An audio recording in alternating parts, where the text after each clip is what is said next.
Congratulations! You're about to begin a wonderful journey to a more satisfying and fulfilling life. What I think you'll really enjoy about the Grow Younger, Live Longer program is that there is nothing complicated or mysterious about its 10 steps.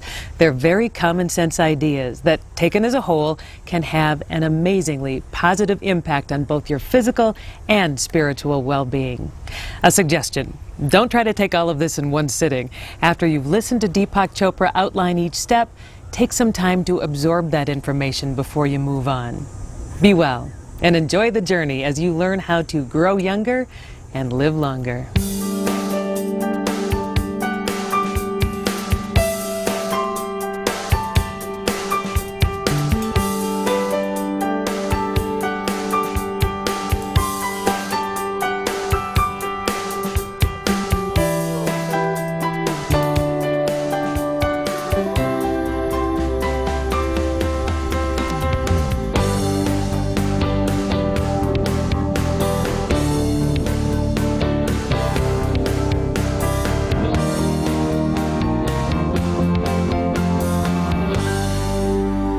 I'm Dr. Deepak Chopra. I'm 150 years of age, in case you haven't guessed that.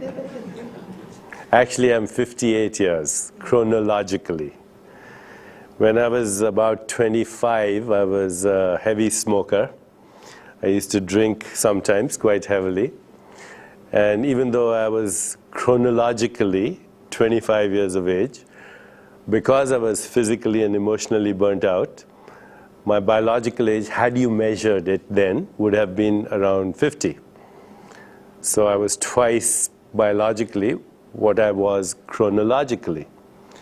Today I'm 58, but I feel younger than I did when I was 25. And what we're going to discuss today is what really is this phenomenon that we call aging. There's an expression in the ancient wisdom tradition of Ayurveda which says sometimes people grow old and age because they see other people growing old and aging. In other words, what we see, we become. That a lot of what we call aging might be actually the hypnosis of social conditioning. So if you think, oh, you know, when I'm 65, I'm going to retire, and then I'm going to go to Florida, and then I'm going to end up in a nursing home. And that's what happens to you. Today we are going to discuss 10 very specific methods through which actually you can reverse your biological age, the biological markers of aging. 10 very specific methods. But before I do that, let me give you a bit of a background on how I got interested in this whole area. Because, as you may have guessed, I'm a physician by training. My training is in the field of endocrinology, which is the study of hormones. And then I subsequently trained in the field called neuroendocrinology, which is actually the study of brain chemicals. And when I was a student, and this is many, many years ago, I was doing research in an area where we were looking at the molecules of emotions. So when you have an emotion, let's say fear or joy or love or compassion or euphoria, then your brain makes certain chemicals. And we call these chemicals neuropeptides. Neuro because they're found in the brain, and peptides because they're protein molecules. These are literally the molecules of emotion. And we've known about them now for almost 25 years. And these molecules of emotion, they're not contained only in your brain, they actually circulate in your body. So your immune cells, which are protecting you from diseases like infection and cancer and many other illnesses, they have little receptors on their cell walls where the immune peptides or the neuropeptides or the molecules of emotion, they fit like a key fits into a lock. In other words, your immune cells, which are protecting you from cancer, infection, and many other illnesses, are eavesdropping on the conversation that you're having with yourself. Right now, you're having a conversation with yourself as you're evaluating what I'm saying. This conversation goes on in your dreams. It goes on even in your deeper sleep. And your immune cells are listening. Not only are your immune cells listening, your immune cells are participating in this conversation because they make the same peptides that your brain makes when it thinks. In other words, immune cells are thinking cells. They are conscious cells. The only difference between the thinking of an immune cell and the brain cell is that the immune cell doesn't think in English with an Indian accent. Okay? But it thinks, it makes choices. So every time an immune cell looks at a pneumococcus, it says to itself, should I go after it or should I leave it alone? What was my last experience with this fellow? But I've never met him before. What did grandfather think of him? And immune cells remembers the experience of its ancestors and then makes choices. If you ask a good neurobiologist today, what's the difference between the immune system and the nervous system? They'll tell you there isn't any. The immune system is a circulating nervous system. Now what's so interesting is that as scientists began to look elsewhere in the body, they found the same thing. So today, when you say, I have a gut feeling about such and such, you're not speaking metaphorically, you're speaking literally because your gut, your stomach, makes the same peptides that your brain makes when it thinks. So when you say, I have a gut feeling, you probably can trust it a little more because your gut cells haven't learned how to doubt their own thinking. Here's the major breakthrough in mind-body medicine. Your mind is not in your brain. Your mind is linguistically structured and verbally elite in your brain, but actually every cell in your body is a mind. So today when you say, my heart is heavy with sadness, your heart is literally loaded with sad chemicals. When you say, I'm bursting with joy, your skin shows high levels of imipramine receptors. Imipramine is an antidepressant. And other immunomodulators. Immunomodulators are chemicals that modulate the activity of the immune system. In fact, my friend Dr. Candice Pert, who's a professor of brain chemistry and research at Georgetown University, she says, your body is your subconscious mind. Your body is your subconscious mind. So that's the first breakthrough in what we call mind-body medicine. Every day in my office I see people who have a symptom. It could be as simple as a headache or some digestive disturbance, an ache or a twitch here and there, and they immediately start to think that it's something terrible. So their headache turns into a brain tumor in their minds, their stomach turns into pancreatic cancer, their twitching turns into, a motor neuron disease. And between the time they start to think about it and the time they get to see me, they're practically making funeral plans. They're depressed, their family's all concerned, they're not sleeping at night, and that very stress starts to exacerbate the symptoms. So someone starts to worry about the headache, pretty soon their headache gets worse. I do a simple exam, maybe a test or two. I quickly reassure them that it's nothing serious, it's just stress. And within 30 seconds they say, my headache's gone. My stomach feels better already. Because the mind creates this powerful chemistry that affects every system in the body.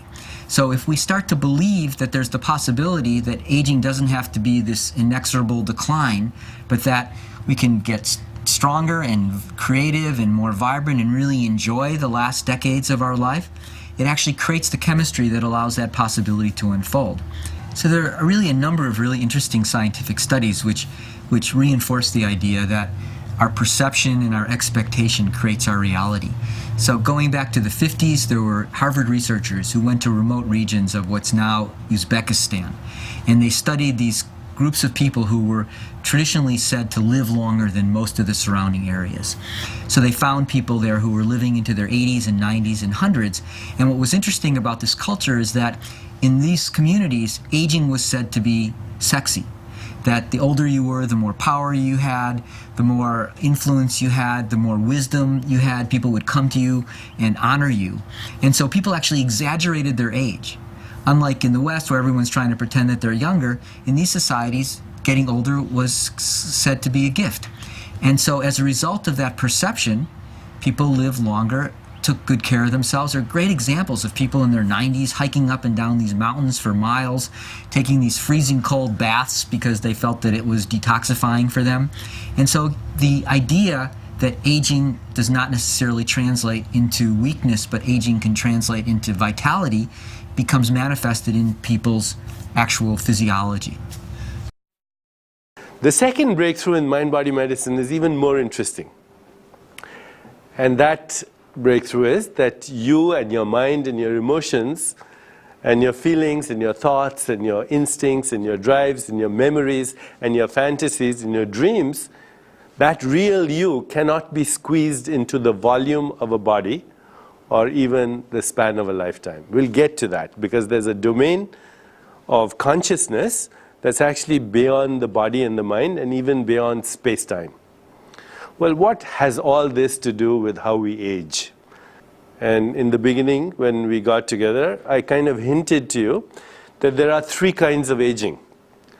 There's chronological age. Chronological age is the age that's on your birth certificate or in your driver's license, okay, the day you were born. Then there's psychological age. Psychological age is how do you feel inside? Do you still feel like a little kid? I do. Do you still feel the wonder that you had when you were a child? Do you still fall in love easily? Do you feel still like to play? Do you still have a sense of wonder? In fact, there are many kinds of psychological tests that people can do to determine your psychological age. And then there's a third kind of age. It's called biological age. And biological age is you go to somebody who's an expert in aging, and they have no idea when you were born, they have no idea how you feel inside. All they do is they do certain kinds of measures. They take your blood pressure, they see how thick your bones are or how thin your bones are. So there are approximately 15 ways of measuring biological age. Let me go over them. Bone density. So as you grow older, as people grow older, not necessarily you and me, but as people grow older, their bones become thin. We call this condition osteoporosis. So that's one indication of biological age. Others are things like basal metabolic rate. So as people grow older, their metabolism slows down.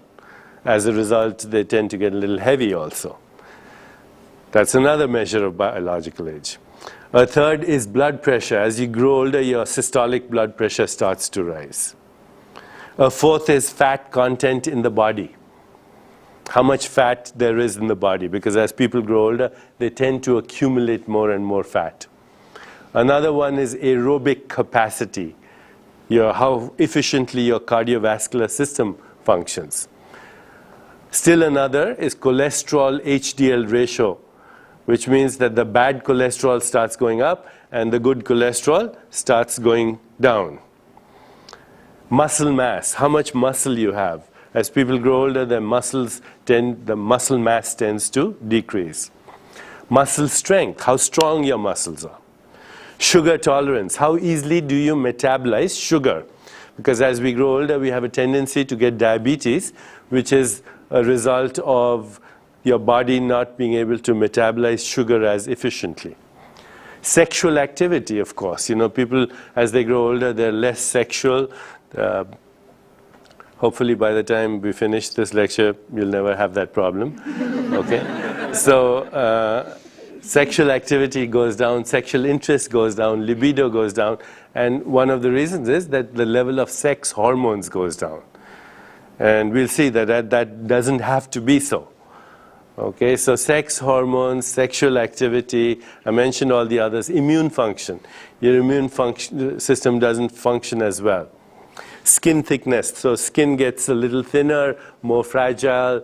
You see that the skin of older people is easily bruised, okay, because the skin thickness is less. And there are others, hearing. People get hard of hearing, people's eyesight starts to go, and many, many other biomarkers. But I think I've mentioned the 10 to 15 most important biomarkers of aging. There are these three accepted views of age. The first is chronological age, which really means how many years have we been on this planet since the time we emerged from our mother's womb. So really what it's simply a measurement of is how many orbits around the sun the Earth has made. And that we can't change unless we're willing to forge our driver's license. The second is really psychological age, which is how do I feel? How old do I feel? And everybody has had the experience that at the end of a busy work week, you may feel 10 years older, and when you come back from a vacation in Hawaii, you may feel 10 years younger. So the state of your mind, which has mostly to do with your level of energy, goes through ups and downs on a regular basis. You know, you hang out with people who are complaining all the time and you'll start to feel older.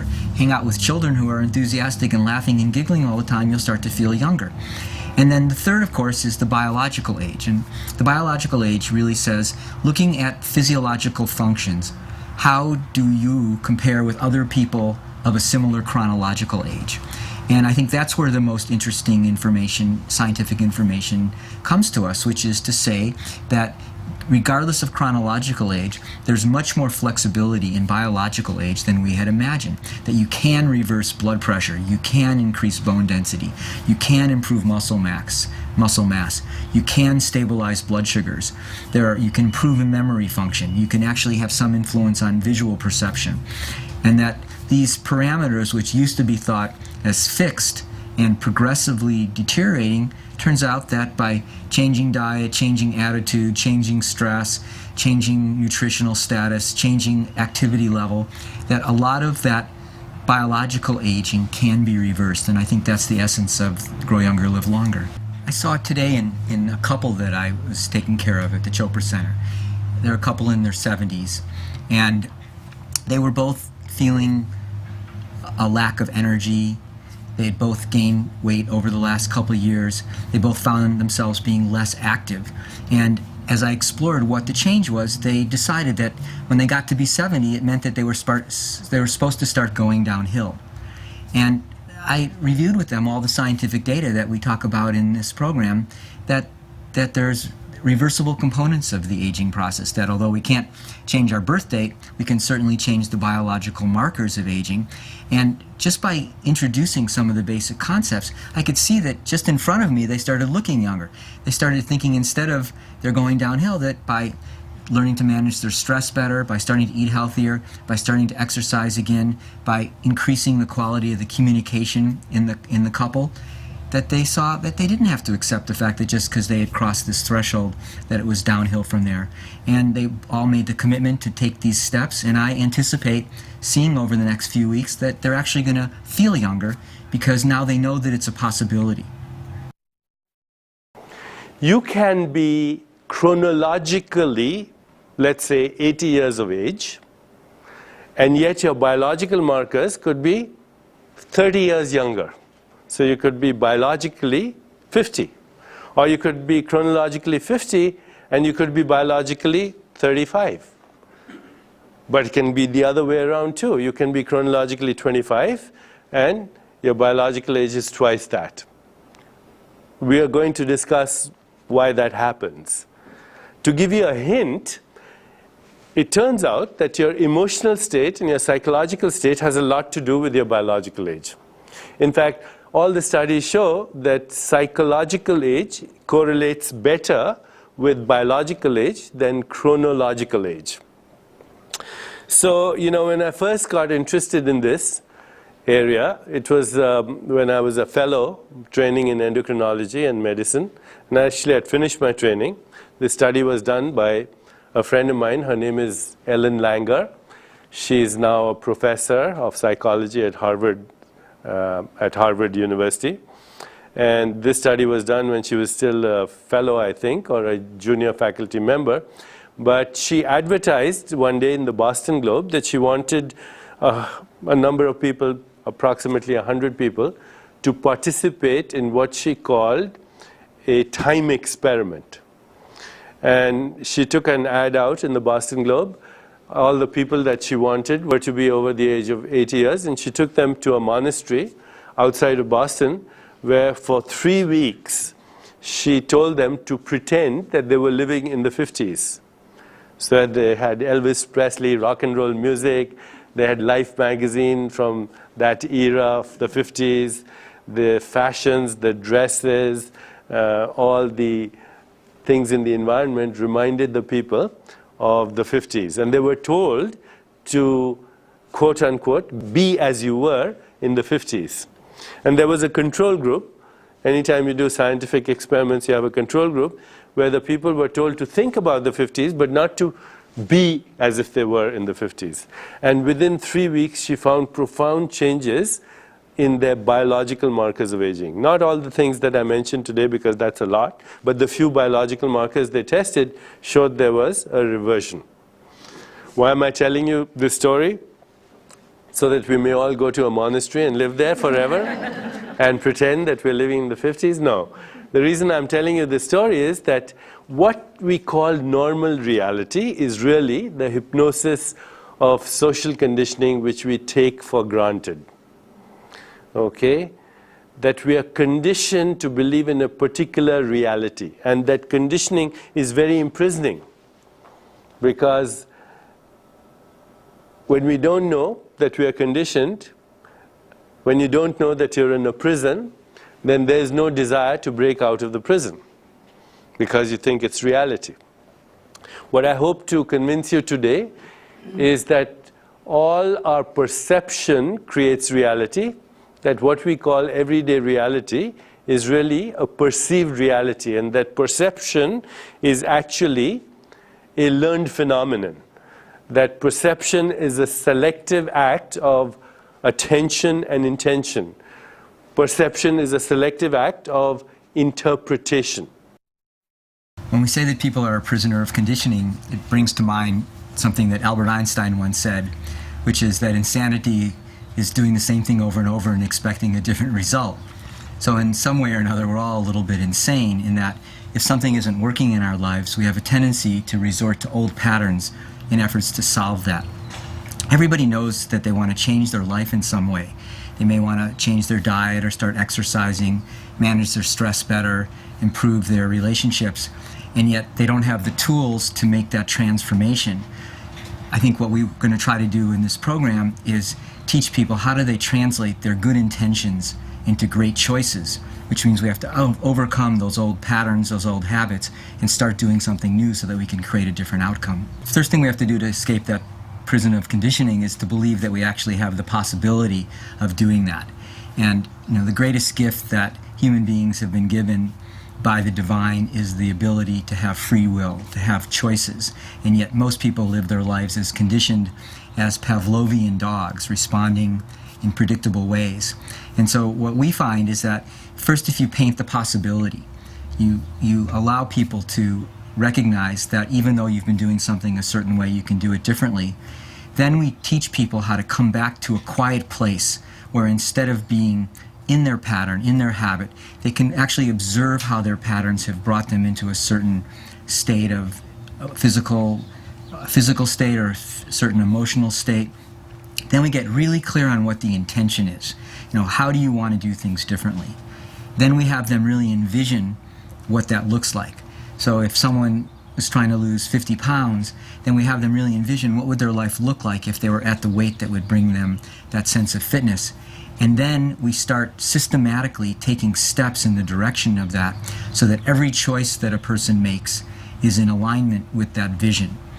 And any habit takes time to change. If you have a cabin in the woods and each day you drive down a dirt road in your Jeep to get to that cabin, after a certain time there's going to be a rut. And if you decide, hey, there must be a better way to get there than the way I've been doing it, it requires paying attention for a while so that you don't slip back into that rut. But after a little while, after doing things a little bit differently, then soon you have a new rut, but it's a rut that you've consciously chosen rather than one that you've just fallen into. I can think of a recent example in my own life that recently at La Costa, where the Chopra Center exists, the administration told me I could park in a different parking lot, and it was closer and more convenient for me. But for about the first 10 days, I keep finding myself at the old parking lot because my pattern of response was if I wasn't paying attention, I'd end up at the same place. And then I was getting frustrated. So I said, today I'm going to really pay attention. And I found that I would pay attention and then I'd forget again.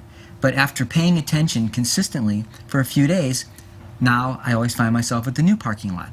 So it takes time for those new neural networks to be formed, but it's all based upon having a clear intention, a clear vision, and then making sure that every step that we take is moving in the direction of where we say we want to go.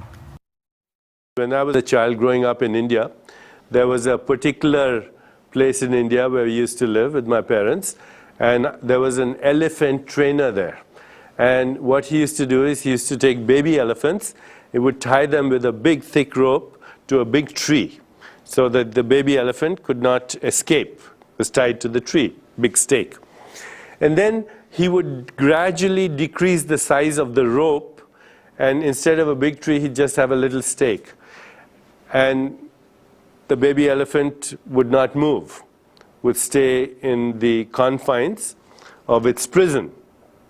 And ultimately, if the trainer had to imprison the elephant, didn't want it to move around, all he would do is tie a little rope, a thin rope, almost like a string around the neck of the elephant, no stake, and the elephant would stay in its own place. Because in its mind, it had conditioned itself to be in this confined environment. There's another experiment that I'll tell you. It was done by some scientists in Harvard many years ago, and in this experiment what scientists did was they took kittens and they brought them up in a room that had only horizontal stripes. So all the visual stimuli in the room were horizontal. And they took some other kittens and they brought them up in a room that had vertical stripes. So all the visual stimuli in the room were vertical. And when these kittens grew up to be wise old cats, then one group of cats could see only a horizontal world. Another group of rats could see only a vertical world. It had nothing to do with the belief system of these cats. When their brains were examined, they didn't have the connections between neurons to see either a horizontal world or a vertical world. So what happened? When these little kittens saw only horizontal stripes, somewhere in their consciousness, they made an interpretation. Everything looks like this, so everything must be like this. And then the brain adjusted its anatomy to reinforce that interpretation. So they ended up looking at their interpretations. Similarly, if they were exposed only to vertical stimuli, then they made the same interpretation, and so they wouldn't be able to see something like this furniture leg. Why? Not because this furniture leg doesn't exist, but because they didn't have the connections between neurons to allow them to see those furniture legs. In other words, your interpretations of reality actually shape the anatomy of the nervous system through which you perceive reality. And in the end, your nervous system does only one thing: keep reinforcing the reality that you have conditioned yourself to perceive. So right this moment, there's less than 1/1000th of what's happening in this room is entering into your nervous system. What's entering your nervous system is what you think exists out there. And if you don't think it exists out there, it doesn't even get inside your nervous system. I hope I've made the case that what you call reality is actually a perception, and that perception is a conditioned response that you have learned to make since the early days of childhood. And unless you recognize that fact, there is no desire to break that conditioning. So too, we have conditioned ourselves into a particular mindset of aging. As I mentioned that phrase, we grow old and die, and see other people growing old and dying. So we say that's the way it happens, or at least that's the pattern it follows. And we think that certain things are supposed to occur at certain times of our aging process. Today, we are going to try and break that pattern of conditioning. They say very few people break the pattern of conditioning. It's a motley group of sages, psychotics, and geniuses. Okay? We're going to do that, hopefully, without going into psychosis. We're going to question our everyday reality.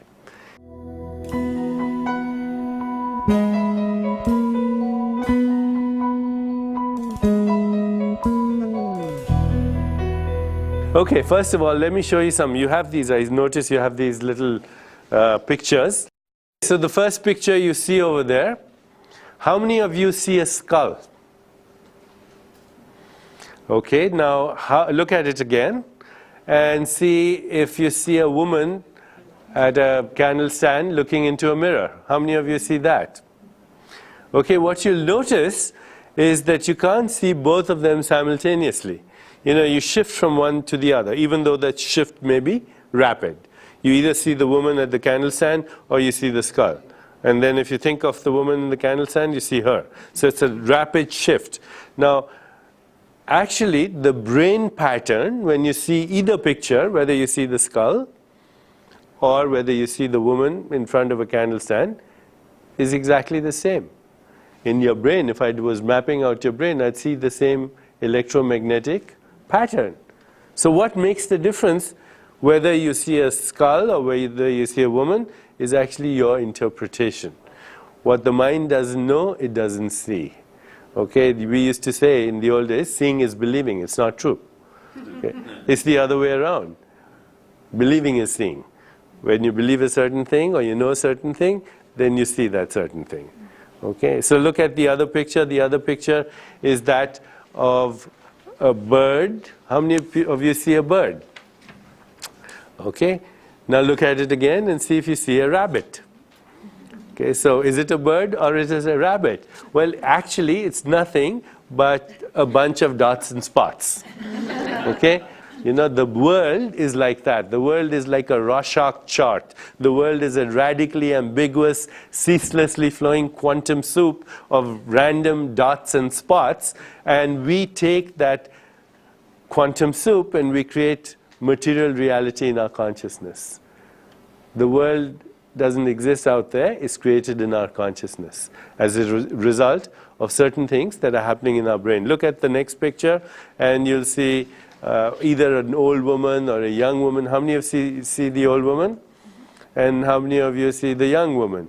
And how many of you can switch back and forth? Okay, I hope that you now recognize the fact that everything that we see as the world out there is actually manufactured inside us. Okay, without us, today scientists say that in the absence of a conscious observer, the universe remains unmanifested. I mean, one of our core principles is that reality is the result of our perception. And perception means what do we put our attention on and how do we interpret that information. So for example, let's say we went to the park and we're sitting on a bench and some attractively dressed woman walks by with a French poodle.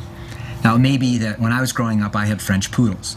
So as I'm watching this situation, I'm paying attention to the French poodle, and I'm thinking, oh, it reminds me of my poodle Buffy, and I wish I had a dog right now, and that creates a certain reality for me. My friend who's sitting next to me may never care about dogs, but say she owns a woman's boutique clothing store. So what does she pay attention to? What the woman is wearing. And she may or may not like what the woman is wearing. And based upon what she's putting her attention on and her interpretation, she has a different reality. Someone at the next bench might be a seeing impaired man with a guide dog. Well, the guide dog puts his attention on something that we weren't aware of, which is that poodle's in heat. So that dog is having a very different reality. And then, of course, the man whose vision is impaired doesn't see very much, but he has a more highly developed sense of smell, so what he puts his attention on is the fragrance of the woman's cologne as she walks by, and that reminds him of some girl he was in love with in high school, and he has a very different reality. So our realities are very much dependent upon our perception. If we like our reality, then we keep putting our attention on the same things and interpreting them in the same way. But if we want to change our reality, that means we have to change where we're putting our focus, and we have to change the possibilities that we think are possible, and then suddenly our experience changes. So one of the core principles is that we can change our lives, we can reverse our aging process, we just have to put our attention in a different way, we have to make different interpretations, we have to make different choices, and as we make different choices, then our life changes, because ultimately We're just the sum total of the choices that we make. Make the same choices, same outcome. Make different choices, we can have a completely different outcome. Don't believe what your senses tell you, because your senses only tell you what you think the world looks like. Your senses have only one function. They reinforce your interpretation of what you think the world is like, including your physical body. Now look at the next picture. And that's the physical body that an anatomist would see. An anatomist would see the physical body and say it's made up of flesh and bones, because that's the conditioning of an anatomist. And now look at the next picture, and that's the body that a great Ayurvedic physician or a great yogi would see, because the conditioning of the yogi is that we are beings of light, that we come spinning out of the galaxies, we are the dust of stars, and that our bodies are actually made out of the same stuff that everything else is made out of. That even though we see the body as physical, it's also energy, and it's also information, and ultimately it's also intelligence. Because how does that energy and information orchestrate into the beautiful symphony that we call our body? Our bodies are like symphonies. How does a body do so many things all at the same time? How does a human body think thoughts, play a piano, kill germs, remove toxins, and make a baby all at the same time? And while it's doing that, your body tracks the movement of the stars and planets, because your biological rhythms are actually the symphony of the spheres. So our physical body has many components to it. It's physical, made up of flesh and bones, but it's also subtle.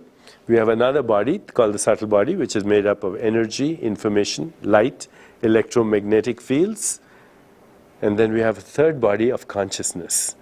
And that body of consciousness, which is really the spiritual body, is orchestrating like a symphony everything that you're doing.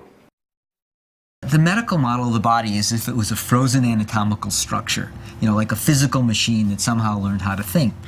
But the reality is that the body is this constant, dynamic, changing field of energy and information.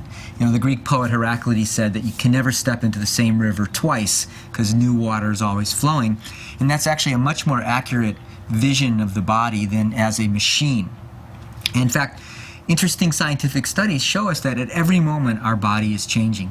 Every time we breathe in and we breathe out, we inhale and exhale 10 billion trillion atoms of carbon, hydrogen, oxygen, nitrogen, water vapor molecules. And where were those atoms 5 minutes ago? They were in our liver, our spleen, our kidney. So as we're sitting here, breathing in and out, we're actually exchanging little bits and pieces of our body. In fact, you can do some really interesting calculations. If you sit in a room with somebody for an hour, by the time you leave the room, you leave with 1 million atoms that came into the room with the other person's body. We make a new stomach lining about every 5 days. We create a new liver every couple months. We actually create new bones. And in 1 year, 98% of all the atoms in our body have been exchanged. So this is this year's model. It's almost completely different than last year's model. So this idea that the body is frozen and material, it's actually an outmoded idea. It's a leftover from an older way of perceiving the universe. If we really see our body as this continuous flow of energy and information, then the possibility of changing it in an evolutionary direction to create more youthful energy and vitality, it's not so far-fetched. In this course that I'm doing with you, you will learn about lots of things. You'll learn about nutrition and exercise and yoga and meditation and all that. But I think the main thing for you to understand is that consciousness, which we call spiritual reality or the reality of your soul, is the ultimate and supreme genius, and that it mirrors the wisdom of the universe. That consciousness is not a byproduct of your body is a byproduct of your consciousness. Once again, consciousness is not a byproduct of your body is a byproduct of your consciousness. What do we mean by consciousness? A state of awareness. When a person is conscious, we say they're aware. When a person is unconscious, we say they're not aware. And when the person is dead, we said there's no consciousness at all, right? So consciousness simply means awareness, that which makes you aware. Now in wisdom traditions, that is called spirit, which has many levels: personal soul, collective soul, universal domain of consciousness. Consciousness is the same thing as spirit. Information and energy is the same thing as mind, because what are thoughts but impulses of energy and information? If I have the thought, I'm going to wiggle my toes, that thought has two components: energy, otherwise my toes wouldn't wiggle, and information, because wiggling toes is a different kind of information than going to Hawaii. Okay? So the mind is impulses of energy and information. The soul is the consciousness from where this comes. And the physical body, the material body, is the product of that. Today science tells us that matter and energy are the same thing. E is equal to mc squared. Okay? Let's go a little further. Matter and energy are the same thing, but wherever there's energy, there's also information. And wherever there's information, there's an intelligence that is orchestrating the activity of that information. That intelligence is your soul. Okay, so now that we understand the difference between the body, the mind, and the soul, let's see what this has to do with aging. And I said to you that today we know that it is possible to reverse the biological markers of aging. And I took you through what these biological markers are. The most important way to reverse the biological markers of aging, and that's why I've spent so much time discussing the first way, is to change your perception, is to recognize that your reality is your perception of reality. There is only one reality, and for you, there is only one reality, and that is your perceived reality. What you perceive as reality is your reality. And what I'm saying today to you is that your consciousness creates that reality. Your consciousness creates that reality. How? Well, we discussed by consciousness creates perception. Through what? Consciousness creates perception through selective acts of attention and interpretation. What else does consciousness create? Consciousness not only creates perception, it creates cognition. Cognition is knowing, thoughts. What else does consciousness create? It creates emotions, feelings, moods. What else does consciousness create? Consciousness creates your biology, how your body functions. What else does consciousness create? It creates your social interactions, how you interact with other people. Ultimately, consciousness creates cognition, which is thinking and knowing, moods and emotions, biological function, perception, social interactions, behavior. Environment is a projection of your consciousness, and even the way you interact with the forces of nature is a projection of your consciousness. And all of these is what we call reality. What is reality? It's what I think, what I feel, what I perceive, how my body functions, how I interact with other people, what environment I find myself, and how do I interact with the forces of nature. These are the 10 steps to reverse aging. You know, when we looked at both the traditional approaches, meaning looking at the ancient healing systems, and also looked at the science, which really gave us good evidence and support that behaviors can convert into reversal of aging. You know, one of the things that we like to say is that our choices become our biology. So, in fact, there's this beautiful expression from Ayurveda that says, if you want to know what someone's experiences have been like in the past, look at their body now.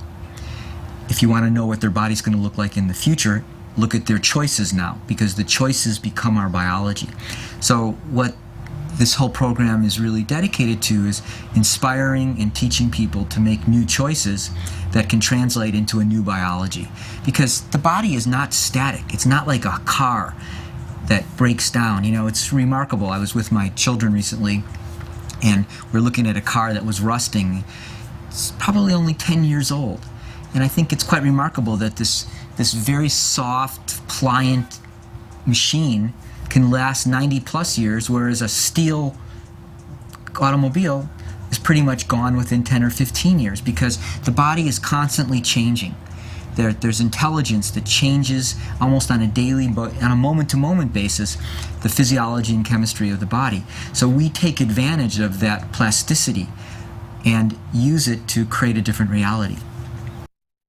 In my field, we call this a tangled hierarchy, which means consciousness simultaneously differentiates into these different aspects of reality: behavior, biological function, cognition, moods and feelings and emotions, social interactions, environment, and how I interact with the forces of nature.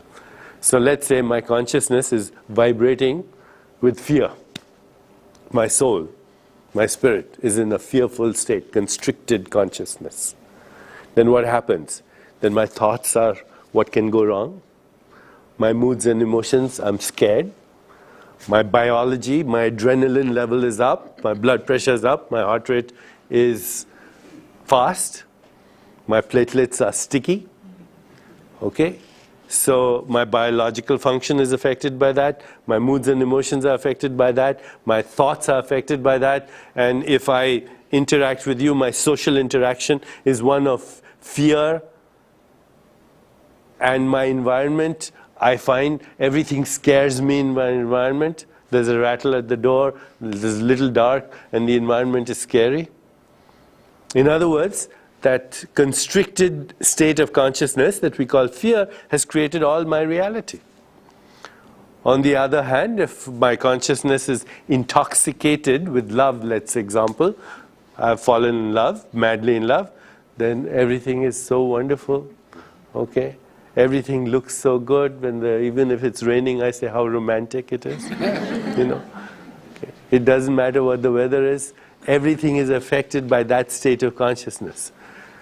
And we can take, if you're experiencing an internal state of euphoria, you're happy for whatever reason, that'll change your consciousness to reflect that. So, you know, when people are experiencing an internal state of euphoria, they have high levels of dopamine. Dopamine is a hormone that is supposed to make you happy. You have high levels of serotonin, which is also an antidepressant. Serotonin and dopamine not only increase the state of feeling happy, but also self-esteem. And then your body also makes opiates, which are endorphins that make you feel slightly intoxicated, high. And your body also makes oxytocin, which is a hormone that's now we call the pleasure hormone. It's the hormone originally discovered as the hormone that causes women to secrete milk, or you know, it's the hormone that causes the baby to come out when it's ready, but it's also the hormone that gives heightened sexual pleasure. So when you're experiencing internal happiness, you have hormones that are making you happy, hormones that are giving you self-esteem, hormones that are making you feel intoxicated, and hormones that are making you feel excited and pleasurable all at the same time.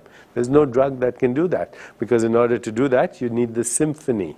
And the symphony is orchestrated by your consciousness. If you look at the training of physicians these days, it's really ultimately all about prescribing pharmaceuticals. And the model that physicians are trained in, including my background, is basically to look at human beings as if they were bags of molecules. You know, so if there's something wrong with a person, according to the medical model, it's because there's something wrong with molecules. If you're having heartburn, it's not because you're fighting with your boss. You're producing too many hydrochloric acid molecules, so here's a proton pump inhibitor, and I'll block your hydrochloric acid molecules, your heartburn will go away.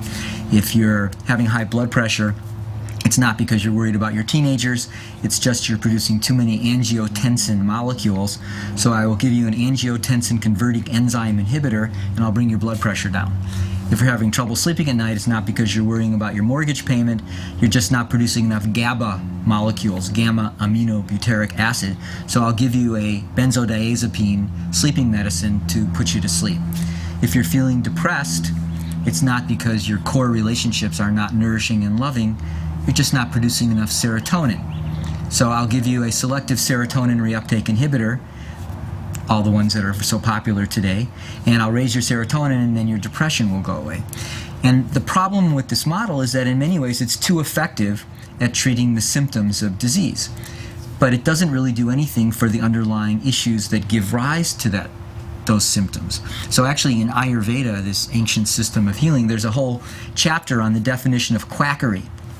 And an interesting reversal, it says that a doctor should be considered a quack when he treats the symptoms of illness without looking to the origins of illness. And so, but that model is still valuable. You know, if you're in an auto accident, if you have serious high blood pressure, if you're suffering from serious depression, you know, we would never want to disregard the tremendous value of that medical pharmaceutical approach. But it's not an exclusion of teaching people how they can change their lives, because it's our experience, and scientific and science validates this, that the most powerful pharmacy on earth is not the Rite Aid or the Save-On or the Walgreens, it's the human body. That given the right circumstances, we can create antidepressants and anti-anxiety and immune strengthening and cancer fighting and sleep-inducing internal drugs. In fact, all of the most advanced research right now into pharmaceuticals is trying to mimic the body's natural pharmacy. So the approaches that we discuss in Grow Younger, Live Longer are really addressing a very simple issue, which is how do we awaken the body's internal pharmacy? And the stronger the inner pharmacy is, the less that there's a need for an outer pharmacy, but it's not going to replace that outer pharmacy, it's just going to reduce the need for it. Consciousness creates all of our reality. With that understanding, let's see how that applies to aging. If you want to alter the biological markers of aging, then you have to alter at least 3 things through consciousness. Number 1, you have to change the perception that we call psychological age. Because psychological age corresponds to biological age more than chronological age. That's the first thing you have to change. The second thing that you have to change is your perception of your body itself. Is your body physical? Or is your body energy, light, information, consciousness? And the third thing you have to change is your perception of time. Okay, because any time you start to run out of time, then your biological clock speeds up. So you know these people who say all this time to themselves, I'm running out of time, I'm running out of time, I have too many deadlines. Well, if you measure their biology, you'll find they have a speeded up biological clock. They have faster heart rate, they have high blood pressure, they have jittery platelets with high levels of adrenaline. Even their platelets are scared and huddling together in their fright. And that's how they get a clotting cascade that gives them a heart attack. And when they have that, then of course they have run out of time. Okay. On the other hand, if you say, you know, I have all the time in the world, then your biological clock reflects that. And once in a while you say something like, oh, the beauty of that sunset was breathtaking and time stood still. Well, in that moment of what is called transcendence, because you and the sunset become one, you say, it was so beautiful, time stood still. In that moment, you and what you were seeing became one, and in that moment, time stopped. And when time stopped, for that moment, aging stopped. Why? Because aging, in part, is the metabolism of time. Time is this very mysterious thing. Who has seen time? I mean, the earth just spins on its own axis and keeps doing that, keeps going around the sun. There's nothing linear about that. It's just, you know, going around in a circle. But not seeing the circle, seeing only a bit of the circle, we make it linear. And then we start to give it qualities. And we give qualities to linear time, the experience of linear time, and then how we metabolize that experience creates, in part, the biology of aging. If time is running out for you, that's not a good sign. If you have a lot of time in the world, that's a very good sign. And if once in a while time comes to a standstill for you because you're so into what you're doing and you love what you're doing and you're in love with everything that's happening around you, and you're in the mood of play, remember when we're playing, we lose track of time as well. Then your biology responds to that as well. For one thing, we know that more people are living longer than ever before, that the average life expectancy at the time of Julius Caesar was under 40 years of age, and now, in the Western world, people are living, close to 80 years of age now. So the expectation is changing. Now, with modern medical science, I think people are expecting to live longer, but the concern now comes up, is it going to be increased quality of life? But as we're seeing our generation, who I think has taken better care of ourselves than ever before, we're more aware of stress, we're more aware of nutrition, we're more aware of exercise. I think we're going to be seeing increasing examples, models of people who live long, healthy lives and are dynamic and vibrant and creative up until the last days of their life. So, whenever there's a shift in perception, it starts with a few individuals. Eventually it starts to spread, and at a certain point it becomes the collective way of looking at things. When people started saying the world was round rather than flat, they were thought to be crazy.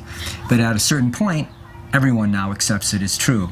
In fact, there's a great line by Arthur Schopenhauer, who's one of the great German philosophers from the last century. Said, every truthful idea had to go through 3 phases. In the first, it was rejected. In the second, it was openly ridiculed. And in the third, it was held to be self-evident.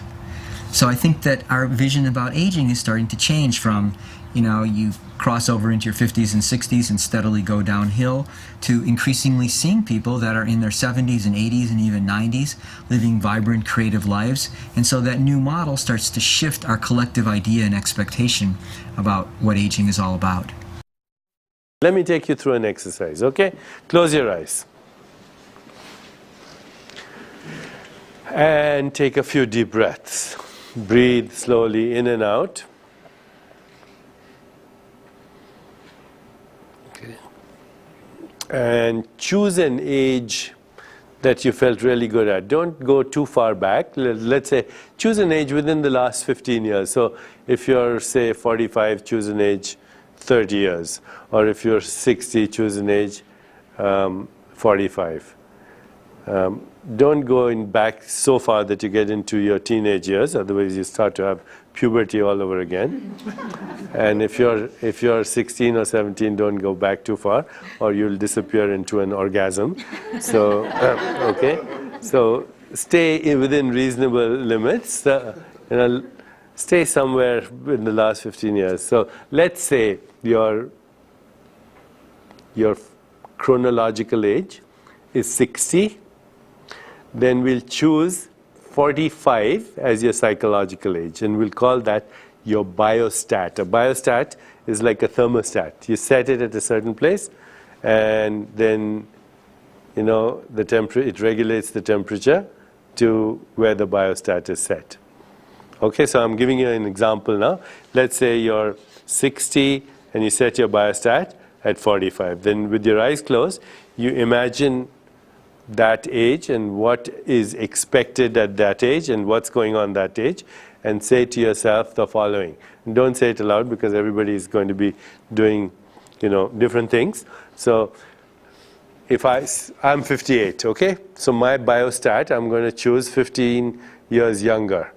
So from 58 I take away 15, that gives me what? 58, 43. So I'm going to say, I'll go a little further back. I'll say 40, okay? So I'm going to choose 40 as my biostat. And I close my eyes. I imagine myself as a healthy 40, and this is what I say to myself. I say, every day, in every way, I'm increasing my physical and mental capacity. Every day, in every way, I'm increasing my physical and mental capacity. My biostat is a healthy 40 years. I look and feel a healthy 40 years. And I make that my mantra. And I use that mantra 5 times. When I wake up in the morning, before I eat my breakfast, before I have my lunch, before I have my dinner, and before I go to sleep. I say once again to myself, I close my eyes, imagine myself a healthy 40. I say every day, in every way, I'm increasing my physical and mental capacity. My biostat is 40 years. I look and feel a healthy 40 years. And I do that 5 times a day. Once in a while, when I go to a mirror, happen to pass a mirror, I look at the mirror, I say the same thing. I look into my eyes, and I believe that. I set my biostat at that, and my biology begins to respond. I'm resetting my biostat, and by doing that, I'm changing my psychological age and helping my biology to reflect that psychological age. Okay, you can open your eyes. I hope you've all reset your biostats. Have you? You already feel a little better. So we developed this concept of biostat, which was really a way of just targeting an intention. You know, studies on how expectations create outcomes are really interesting. If you go to the emergency room with a pain and the doctor says, I'm going to give you this shot and it's going to relieve your pain, then most people get relief, even if it's just salt water, a placebo. If you say to someone, I'm going to give you the shot and it may make your pain worse, most people's pain will get worse because your expectation really influences your physiology and your chemistry. So we have found that by having people target an age, so usually recommend it's somewhere around 15 years younger than you are. So if you're 65, target that biostat, that age of 50, and then that starts to set up a certain intention which orchestrates its fulfillment in the actual outcome. So we think it is useful for people to think back and say, what's a younger age where I felt vibrant and healthy, and now I'm going to target myself to recreate the experiences around that age where I was more active, maybe eating better, less stress, sleeping better at night. And by having that biostat, it allows us to start moving in the direction of where we want to be rather than wallowing where we are. Your baseline may be where you are right now.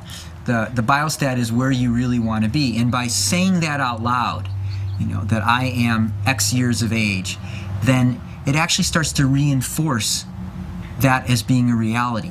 So we actually encourage people to not only think it, but to say it out loud, because when you hear something, even if it's from your voice coming back to your ear, it sounds more real than if you're just thinking about it. So by starting every day, by setting your biostat, and by making that commitment, it actually reinforces the behaviors until the behaviors have their effect, and then you don't have to keep saying it because now you're actually living it. Now the second thing we do is change our perception of our physical body. Okay, look at that diagram that you have. Okay? You have a diagram that shows the body of flesh and bones, but you also have another diagram that shows the body as a field of energy, information that's all lighted up, and all these different chakras. We don't need to go into chakras now, but they are junction points between consciousness and physiology. So look at that, and okay, now I'll take you through another process. Close your eyes for a second, and just take a few deep breaths so you settle down in a state of deep relaxation. And now, just follow my instructions, okay? So, as you're getting into a relaxed place, put your awareness into your body. Put your awareness into your body. Have awareness in the whole body. And experience your body as a field of energy. The whole body as a lively, self-interacting, intelligent field of energy. It's bubbling with energy. And as you feel that, then also allow yourself to visualize your subtle body, the body of light that you just saw on the diagram. And if it helps, look at the body, look at the diagram several times before you do it. But now, for the next few seconds, put your awareness into your body. Feel it as a lively, self-interacting, powerful field of energy. Your body is bubbling with energy, and allow yourself to experience the light body. Look at that body as a field of light. Shimmering light. You're the dust of stars that's circulating in the universe. You're a being of light. Okay, now open your eyes. How many of you felt something when you did that? When you turned your consciousness right into your body? Felt something? You felt some energy bubbling out? Did you have the visual experience at the same time? So if you can replicate that on a constant basis, okay, you replicate the experience of the bubbling energy and the visual light phenomenon, then by and by, every time you close your eyes, you will feel your light body. Okay, instead of feeling your physical body. And you will get out of this hypnosis it's a hypnosis, it's a superstition. You know what's the superstition? That the world is physical and that we are physical beings that live in a physical universe. That we are physical machines that have learned how to manufacture thoughts and consciousness. It's not that way. It's the other way around. We are thoughts that have learned how to manufacture the molecules. So start to experience that. And of course, when you start to experience that, one thing we know about physical things decay. But electromagnetic energy, fields of light, they don't decay. Okay, so you start to have a different experience of your body. Try it. The second thing is therefore changing the perception of your body. Instead of perceiving it always as physical matter, we start to experience it as fields of energy, information, and light. And the third thing is altering our perception of time. Stop using phrases like, I don't have time. Okay, say to yourself, I have all the time in the world. I have eternity.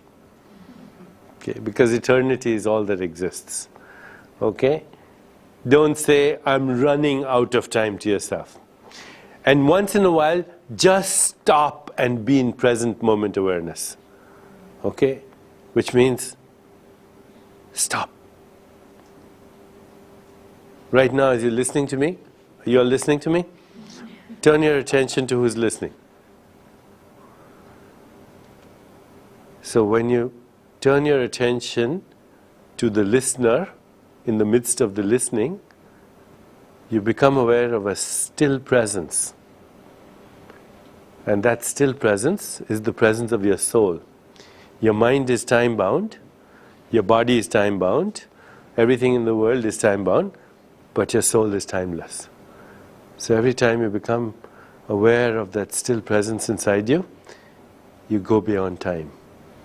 And in that moment, your biology responds by slowing its biological clock as well. Right now, as you're looking at me, turn your attention to the space between us. This space between us is timeless.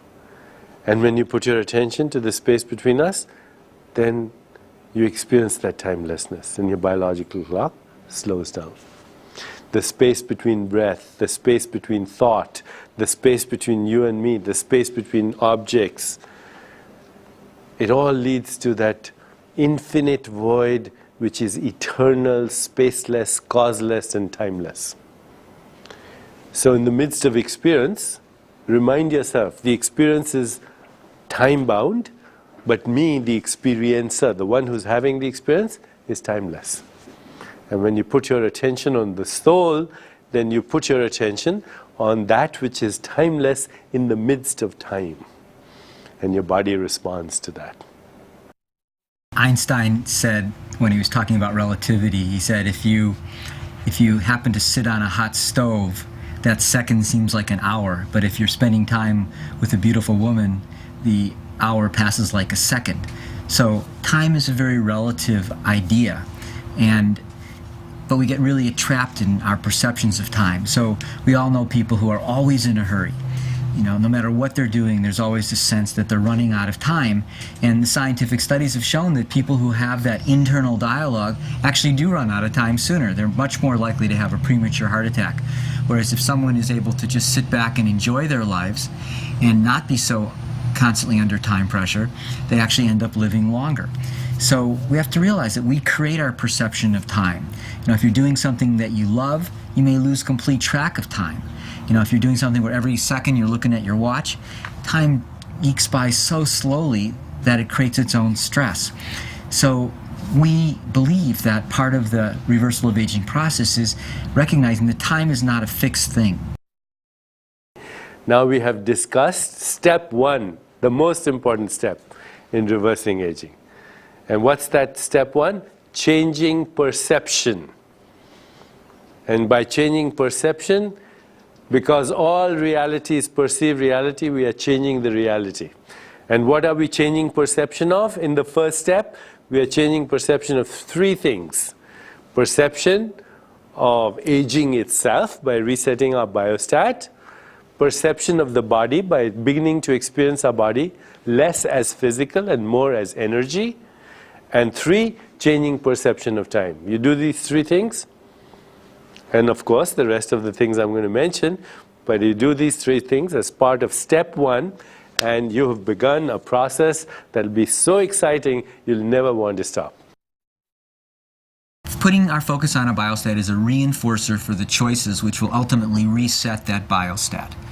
So, you know, if you're 75 and you're thinking all the time, I'm 75 years old, I'm not supposed to be able to, you know, walk up 5 flights of stairs, or I'm not supposed to be able to touch my toes, or I'm not supposed to feel happy when I wake up in the morning, then that reminder will actually reinforce that certain behavior. If you literally say to yourself when you wake up in the morning, my biological age is actually 60, and at 60, I should be able to walk up 5 flights of stairs, I should be able to reduce my body fat, I should be able to enjoy my life more, I should be able to sleep more soundly at night, then having that reinforcement will actually drive the behaviors. So it's a part of the deconditioning of, you know, we have a certain age and we associate that age with a certain expectation because we watched our grandparents at that age. We have to overcome that habit by recreating a new possibility. And it starts with being clear on what the intention is. It's not so much about just saying over and over again, I'm younger, I'm younger, I'm younger. It's really about making the choices that reinforce that reversal of the aging process. So you know, successful people aren't telling themselves all day long, I'm a successful person. They act as a successful person. It comes from a deep place in their awareness. So you start by saying, every day in every way, I am reversing my biological age.